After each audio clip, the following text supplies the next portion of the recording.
Hello, everybody. Welcome to Reno Family Support Group and Decaf Connections Las Vegas. Tonight, we are going to be talking about being on your own, but not necessarily being alone. Teens and parents going through the pandemic and kind of how they're feeling about everything.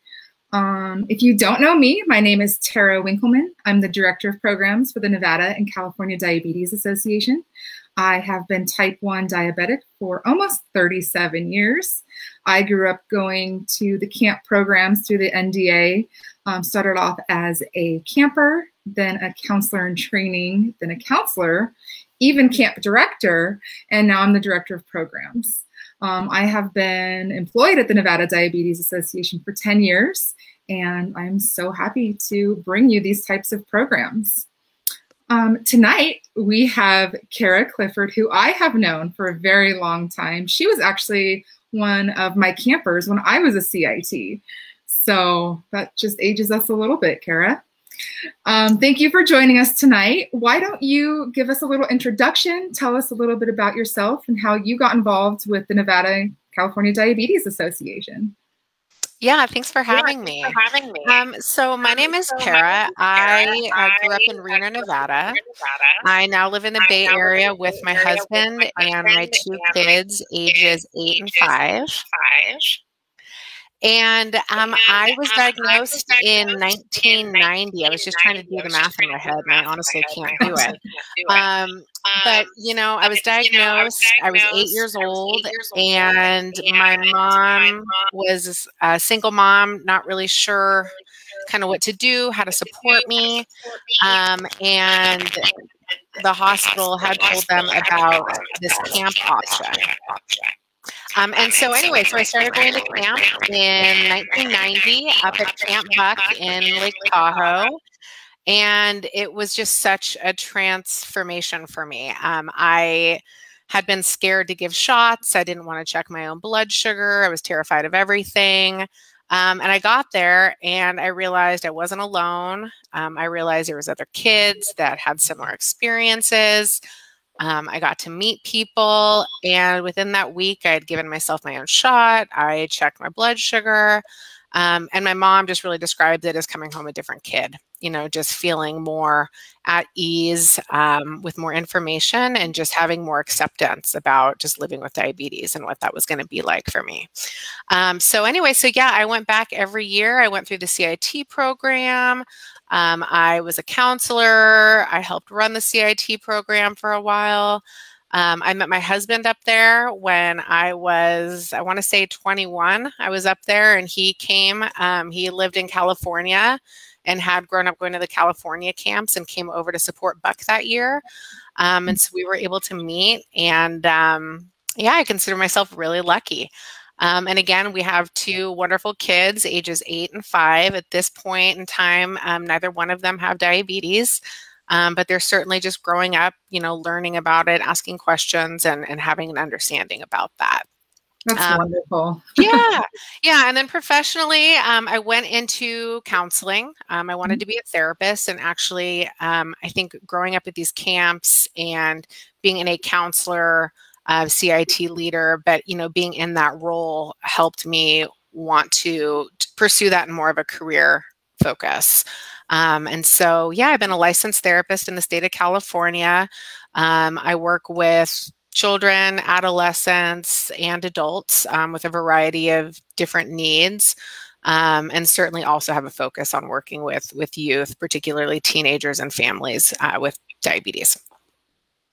And that's why we asked you to join us tonight, because we feel you are an expert on this topic. So, you know, this is kind of a scary time right now, and, you know, navigating through this is new for everybody. But let's talk a little bit how teens are feeling right now. Yeah, I mean, you know, this has been, you know, as I'm sure you're aware too, but I mean, this has been a really hard time.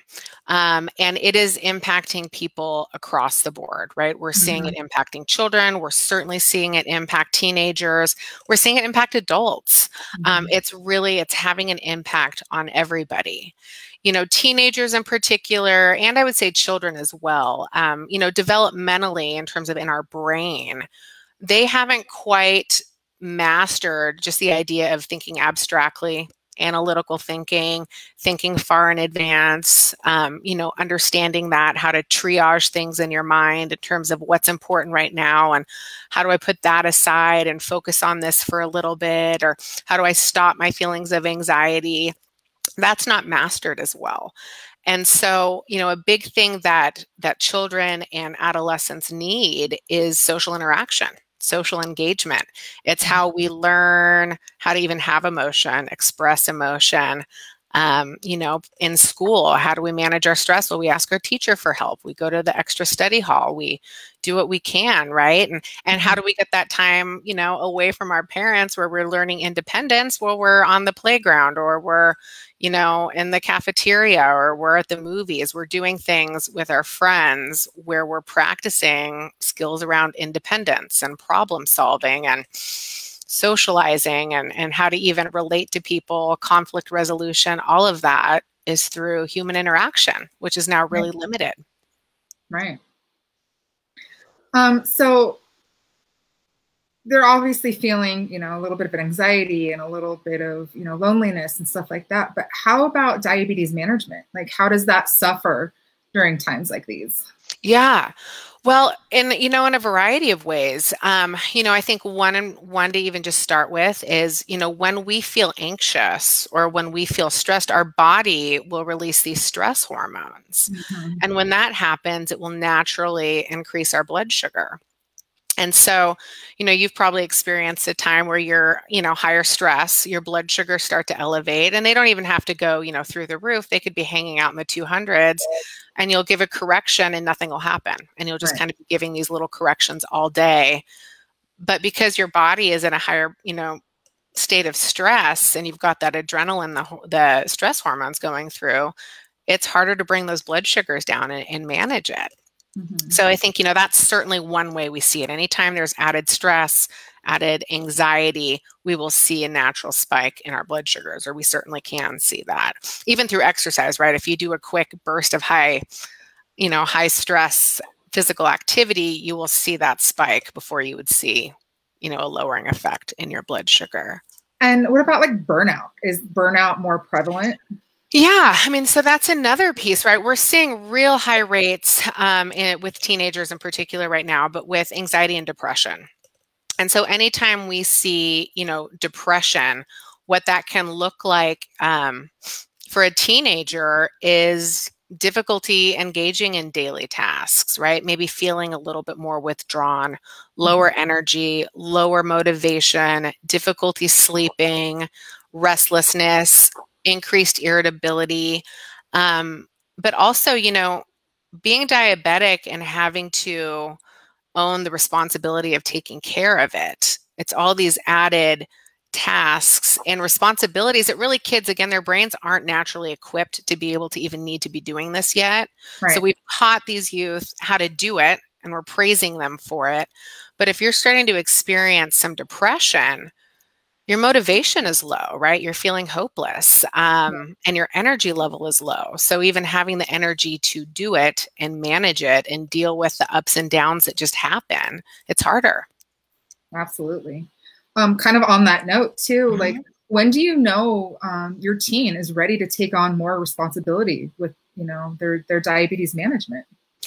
Yeah, I think that's a great question. We want to be equipping our teenagers to start living and practicing these independent skills around diabetes management, because we want them to be able to finish school, go on to college, or, a career-focused school, moving out with a roommate, but we want them to be able to take care of themselves and learn how to manage it. And so, I think first of all, you want to listen, and you want to listen to what they're saying, but you also want to listen to what they're doing. And so if they're advocating that they want some of this independence, I encourage every parent to sit down, talk. You can talk with your partner, talk with the endocrinologist, talk with your treatment team, but find things that you can slowly allow your teen to start doing independently. I think the other piece to really know and understand and remember is you are often learning through trial and error. Mm-hmm. So there are times, especially when you're a teenager, because again, you have to remember the brain, we're not asking them naturally to be able to do all these adult responsibilities, which is really what they are. Right. And so they will learn through trial and error. There will be a time that they were talking too much with their friends and forgot to give their bolus of insulin before they ate lunch. And then their blood sugar will spike to 300, and then they'll realize it. They'll remember, oh, I didn't feel so great when that happened. I'm going to remember not to do that next time. So we have to allow for those errors and understand that that's a part of learning. And as parents, it's okay to also name, I'm worried about my kid. I don't want their blood sugars to be spiking. I don't want anything bad to happen to my child. So what do I need to do to take care of myself, to manage my own anxieties, my own worries, so that I can be grounded and be there for them, right? It's really important. Yeah, now, on the other side, though, if you're seeing a depressed teen who, let's say, has been practicing a lot of independence, and all of a sudden you see this huge decline in their ability to manage. And I'm talking about, you want to look for a trend, right? So this is like, you're seeing days, at a time where all of a sudden they're not able to take care of themselves properly. Sometimes that is an ask for a parent to step in and say, how can I help you? Yeah, what's going on now? I see that you're struggling. I know things are hard right now. Is there anything I can do to support you? Right. Is there something I can do to take something off of your plate where this might feel more manageable? And even just knowing, these teens do feel alone, and just knowing that they have someone in their corner, yeah, I feel would just help tremendously, because, teens and kids, they just think, oh, my parents are hounding me. They want me to do this. And it's coming out of a place of love, and they just understand. Yeah. And there's also the fear of worry, right? I don't want to worry my parents. I don't want to scare my parents. I don't want to upset my parents. And so it's this give and take on, how do I ask? I don't want to worry them. How do I tell them I'm having a hard time? And so I think anything parents can do to, again, kind of manage their stress and their anxiety, which we're all experiencing right now. Mm-hmm. But that way it allows you to have, your cup is a little bit more fillable to be able to go and talk to your youth and say, what's going on? Let's talk about this and figure out what to do. I know we just mentioned isolation, loneliness, and anxiety. Is there something that a parent can do to, just reassure their teen that they're not dealing with this alone? Yeah, I think, as parents, the real hard part about this pandemic and what's going on is, again, it is causing stress for everybody across the board, right? So our teens, our children are stressed, but we're also stressed, right? And we're also trying to navigate our own worries and our own fears and our own stress with work and trying to help with school. And it's a mess right now, right? And so, I think, again, obviously I'm a therapist, and that's one of the reasons why I'm here, speaking, but it's okay as a parent or as an adult to also think, do I need somebody to talk to? Because it's hard right now. Absolutely. And so, doing what you can to help manage your own stress and your own anxiety, you're also modeling for your teenager, yeah, I'm also feeling out of control right now with my stress. I'm also feeling really anxious. Here are the tools I'm using to try and manage that. Could this work for you too? Right. And that brings me into another question I know we kind of discussed prior to this. Does the parent approach to the pandemic and even diabetes management, does that affect the teenagers' approach as well? Yeah, and it does. And it does. And I don't want that to sound like there's any blame to be placing on us as parents, because the reality is, again, we are human beings, and everything we feel and everything we are feeling and worrying about is coming from a really honest and good place. And so that's where, as parents, it's like, we need to invest in our own self-care to lower our anxiety level so that our kids aren't picking up on that energy, right? And when I say energy, I mean, we've all had those moments where you can walk into a room and you can feel the energy. If there's some anxiety or tension or someone's not getting along, you don't have to know about it. You can walk into a room and just simply feel it. Whoa. And so it's the same thing, we're all home together, whether we're stressed about work or the pandemic or our kids or what we're trying to do today, that energy is there. the energy is there. And so I think as we learn how to cope and name what we're thinking or name what we're worried about, we're also, again, modeling for our youth how to do the same thing. Yeah. Like we said earlier, it's a scary time, and we all want to be safe during this pandemic. Do you feel it's helpful or harmful on a teen's mental state to keep them from going out, seeing their friends, somebody that's not in their same household? Like how crucial is interaction with others? Yeah. I mean, I touched on it a little bit before, but I mean, human interaction is so important for mental health, right? It's how we get our energy. It's how we relate to people. It's how we can experience love and happiness and joy. And so a lot of that takes place through seeing people. And there are risks, right? I mean, we're diabetic. We are in a high-risk population. I think, what I would encourage is having conversation with your doctor as a parent if you're worried about it. If you can start to allow for some outside time, wear a mask, right? Follow the guidelines that are being recommended. And also don't be afraid to get creative. I mean, go to a park, organize something where you can sit far away, but you're still able to visit or, associate with that.